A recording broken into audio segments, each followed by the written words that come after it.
Right, going back to the top story we're tracking here on DD India News Hour, the ongoing Pakistan-Afghanistan tensions. Joining us is Captain Alok Bansal. He is the director of India Foundation. Captain Bansal, welcome to DD India News Hour. To begin with, for the benefit of viewers, why is Pakistan targeting Afghanistan and why attack civilians?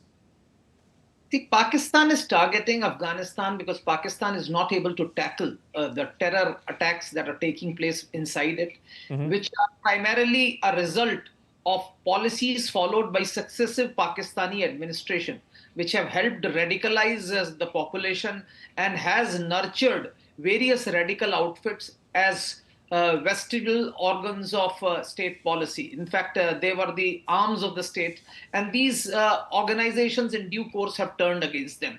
And since they are not able to tackle them, they have to divert the attention somewhere. And so they are targeting Afghanistan, accusing them for recent suicide attacks that have taken place inside of Pakistan.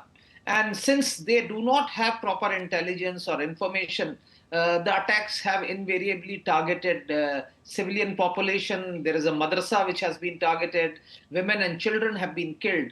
And obviously, there is huge anger inside Afghanistan as far as these attacks are concerned. And talking broadly about the subject, Captain Bansal, what is the genesis of this dispute? I ask you this because Afghanistan, for one, does not recognize the Duran line. So is that also a factor in worsening relations between the two countries?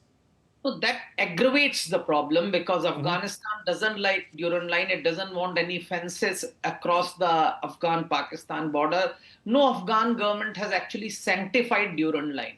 So the border itself is a question mark.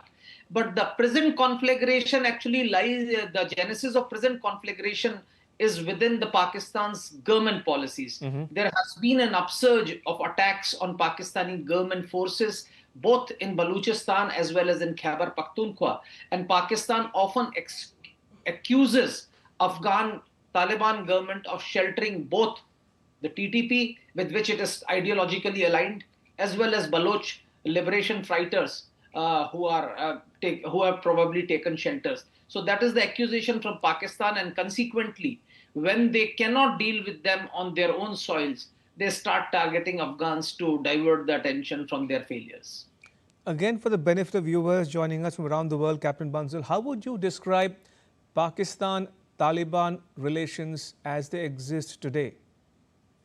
See, firstly, we need to understand when Taliban came into power, Pakistan was very euphoric because they had a tool with which they could control Afghanistan.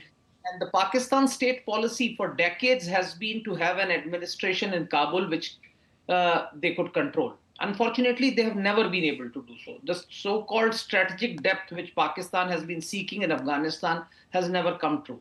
And as a result, what has happened when Taliban came to power, it was DG ISI who was in Kabul and supervising the Taliban takeover, eliminating their enemies, etc. But having done that, the fact of the matter is that Taliban subscribes to a particular ideology. And Taliban have never made compromise with their ideologies.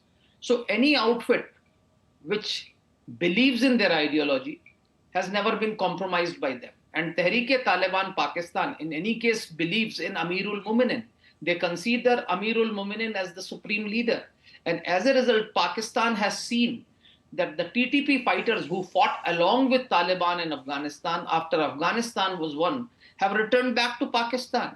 And obviously, since they are ideologically aligned with Taliban, they get at least the moral support, if nothing more. But Pakistan accuses them of providing them safe havens and other support. And consequently, Pakistan, since it's not able to deal with TTP, accuses Taliban. And as a result, the relations between Pakistan and Taliban have been deteriorating considerably.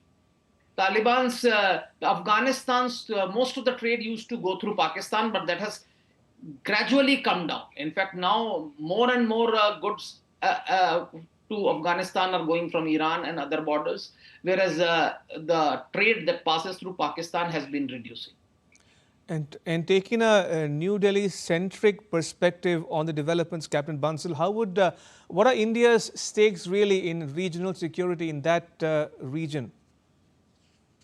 See, India has always wanted that there should be peace in this part because we have been wanting to access the Eurasian heartland through this. But Pakistan, since 65, has never allowed Indian goods to transit to Afghanistan or beyond through this route. Though Afghan goods were permitted to come till recently to India through Pakistan. So India's interest has always been in a friendly Afghanistan, which provides us access to Central Asia and other parts of the Eurasian heartland. We would definitely want a friendly Afghanistan. We have huge historical linkages with Afghan citizens. We would want the welfare of Afghan citizens. Having said that, the ideology of Taliban is, of course, a problematic issue which we need to understand. The Taliban is an ideological organization and it has never made compromises with that ideology. So if it succeeds in Pakistan, it would try and export its ideology to other countries in the neighborhood. So that factor also India needs to be cognizant of, because radical outfits do gain at least moral support from Taliban, if not more, which includes safe havens or material support at times. If I may, Captain Bansal, just to add to that point you were making there, in contrast to Pakistan, observers suggest that India's ties with Taliban are on the upswing. So how does that square with the fears that you've just expressed? See, I think we are dealing with Taliban only so far as providing aid to the Afghan citizens are concerned and dealing with them, because Afghanistan's citizens look up to India.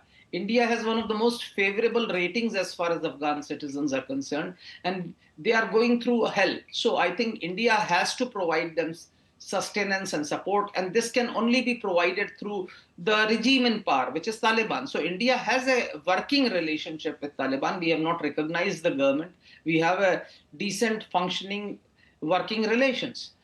So that is what is happening, I think. And as relations with Pakistan deteriorate, there is, of course, people see it as a contrasting dimension, that relations with India are improving while relations with Pakistan are deteriorating. All right, we'll leave you there for now, Captain Bansal. Thank you for joining us and sharing your thoughts with our viewers at home and abroad. Thank you. Appreciate it.